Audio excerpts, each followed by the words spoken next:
Hello GAPS families, welcome back. Today we are addressing something that is whispered about in parent support groups but rarely discussed in the protocol books. Profound persistent fatigue.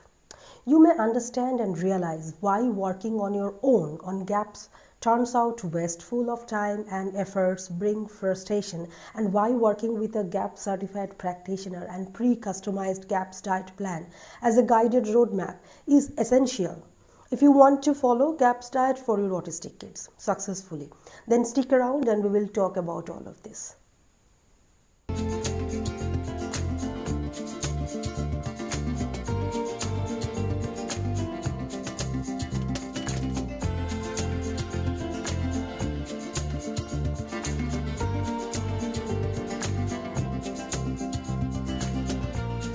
Hello lovely parents, this is your dietitian and CGP Pooja and welcome back to my corner of the healing world. So you started the GAPS diet on your own with hope.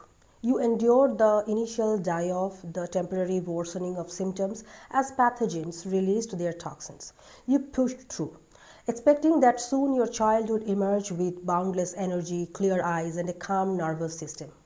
But what if that didn't happen? What if weeks of months into the protocol, your child is still exhausted, sleeping excessively, struggling to get out of bed, with dark circles that never fade, and every time you ask about it, you are told, oh, that's just die off, push through. Here is the truth. Persistent fatigue beyond the first few weeks is not normal die-off. It is a signal your child's body is waving a red flag, telling you that something deeper is off balance. Today, we are going to explore the 5 hidden causes of fatigue on GAPS. Causes that have nothing to do with detox and everything to do with unmet physiological needs. More importantly, I'll give you the roadmap to identify which one is affecting your child and exactly how to fix it. Cause 1, the calorie and carbohydrate deficit. So let's start with the most common and most overlooked cause. Your child simply isn't getting enough fuel. The GAPS introduction diet is by design quite restrictive. In stage 1, you are primarily consuming stock, boiled meats and a small selection of well-cooked veggies. For many children, especially those with high metabolic rates or those who were previously eating a standard diet high in processed carbs, this represents a dramatic caloric drop. But here is the critical piece. Carbohydrates are not the enemy. The GAPS protocol removes refined carbs and easy sugars that feed pathogens, but it doesn't advocate for a zero-carb diet. However, in practice, many parents become so fearful of feeding the bad bugs that they inadvertently starve their child of the glucose their brain or their bodies desperately need. The science is your child's brain runs on glucose. While the body can adapt to using ketones from fats for fuel, this adaptation called ketosis takes time and is not always comfortable or sustainable for growing children. So especially those with mitochondrial vulnerabilities. When glucose is too low, the body breaks down muscle tissues for energy. This leads to weakness, fatigue, and muscle wasting, the opposite of healing. So what's the fix? Calculate, don't guess. A child on GAPS needs adequate calories for growth. For most children, this means somewhere in the range of 1200 to 2000 plus calories per day, depending on age, sex, body parameters, and activity.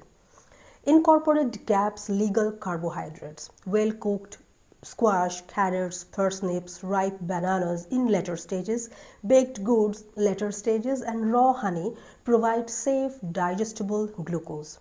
Fat is fuel, but so is glucose. Don't fear adding a spoonful of honey to tea or mashing extra squash into soups. You just need to know how much. If your child is tired, they may simply need more energy.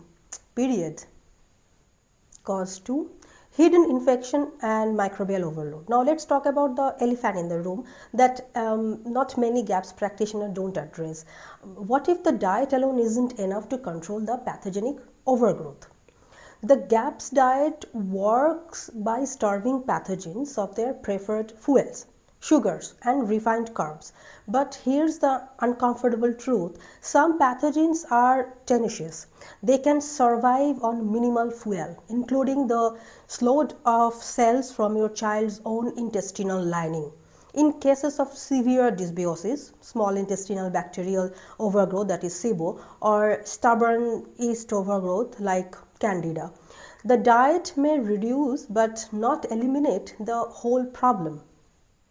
The fatigue connection could be these pathogens don't just sit there. They produce toxins as metabolic byproducts. These toxins like alcohols, aldehydes and other compounds are absorbed into the bloodstream and must be processed by the liver. This creates a chronic toxic burden that drains energy. It's like living a low-grade infection 24/7. The immune system is constantly activated, and constant activation leads to constant exhaustion. The fix could be, don't assume the diet is enough. If your child has been on GAPS for 2-3 months and is still profoundly fatigued, consider functional testing. A comprehensive stool test or organic acid test can reveal if pathogens are still dominating. Consider targeted antimicrobials. This is where working with a practitioner is essential.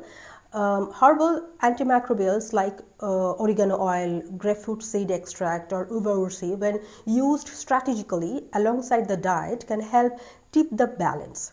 Rotate fermented foods. Some children react negatively to high histamine ferments. If fatigue worsens after sauerkraut or kefir, your child may be histamine sensitive, then you need to switch to a low histamine probiotic strains instead. Cause 3 is adrenal and thyroid suppression. Here is the cause that almost nobody talks about but is rampant in our population of autistic children: adrenal fatigue and thyroid suppression.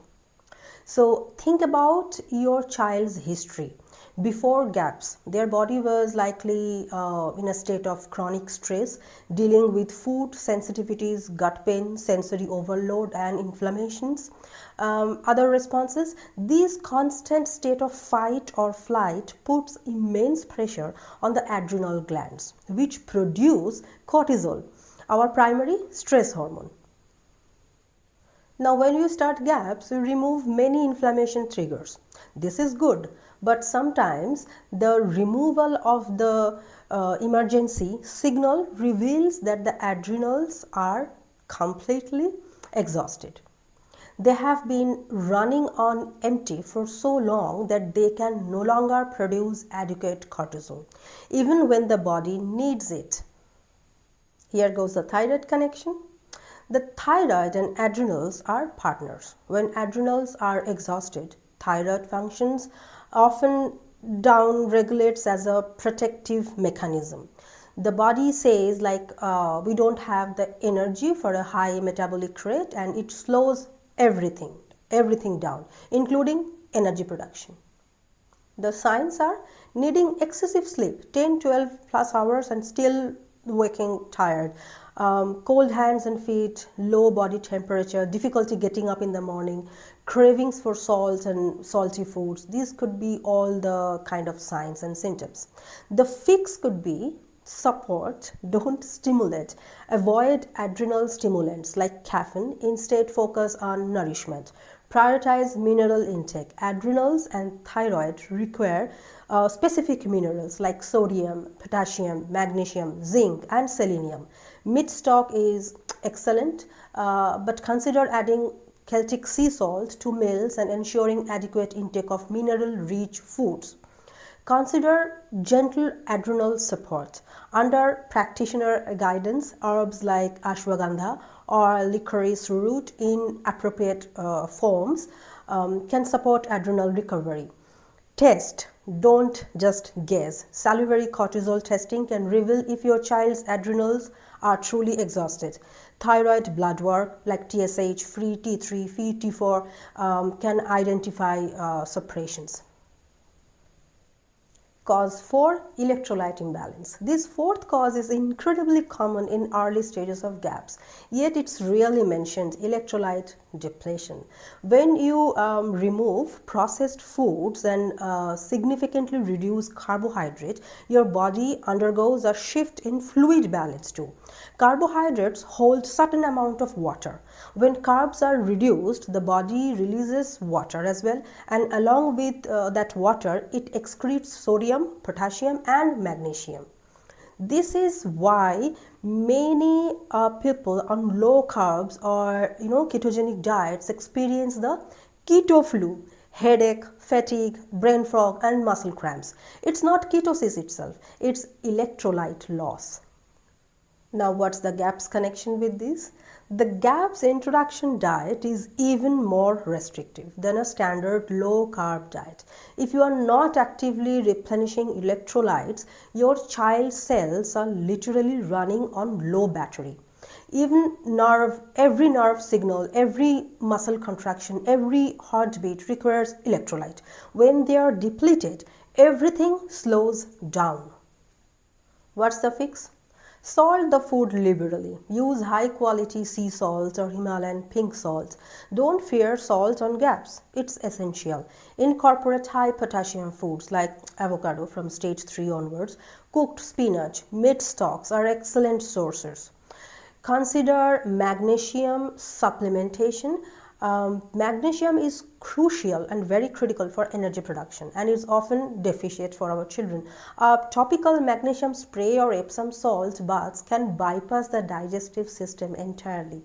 Watch for signs. If your child complains of muscle cramps, twitching, or heart palpitation, suspect electrolyte imbalance immediately. Cause 5, poor sleep architecture. Our final cause is one of the masquerades that's getting enough sleep, but a fundamentally different: poor sleep quality. So you may look at your child and think, they slept 10 hours last night, why are they still tired? The answer lies not in quantity but in sleep architecture, the depth and restorative quality of that sleep. The science behind is true healing happens in deep sleep, slow wave sleep, and REM sleep. This is when growth hormones is released more, when the glymphatic system clears waste from the brain, and when cellular repair occurs. If your child's sleep is fragmented, even if they don't fully wake, they may not be spending enough time in these critical stages. What's the GAPS connection with this? Several factors on GAPS can disrupt sleep architecture. For example, blood sugar fluctuations. If evening meals are too low in carb or fat, blood sugar can drop overnight, triggering cortisol release that fragments sleep. Histamine issues. High histamine foods like ferments, stock, consumed too close to bedtime can act as stimulants. Gut motility. If the gut is still healing, discomfort may cause microarousals that prevent deep sleep. So what could be the fix? Anchor the evening meal. Ensure dinner contains adequate protein, fat, and some GAPS legal carbs to stabilize blood sugar overnight. You need a calorie balanced meal plan here. Create a sleep sanctuary: pitch black room, cool temperature or cooler temperature, consistent bedtime routine. Consider timing of ferments. Move fermented foods to earlier in the day, not in dinner. Track the sleep quality. Of course, if possible, use a wearable device or simply observe. Does your child wake refreshed? Do they snore or mouth breathe? Do they toss and turn? These are the clues. By now, you may feel overwhelmed. 5 possible causes. How do you possibly figure out which one is affecting your child? So here is your simple step-by-step recovery roadmap if you want to do it all alone. So step 1 could be rule out the simple stuff first. For 1 week, track everything like calories, carbs, fluids, and electrolytes. Add sea salt to every meal. Include a starchy vegetable daily. See if energy improves. Step 2 could be, if no improvement, examine sleep. Implement strict sleep hygiene for 2 weeks. If fatigue persists, consider the possibility of sleep disordered breathing like enlarged tonsils, mouth breathing, and consult a specialist. Step 3, investigate infections. If steps 1 2 doesn't resolve fatigue, it's time for functional testing. Work with a practitioner to access gut dysbiosis and consider targeted antimicrobials.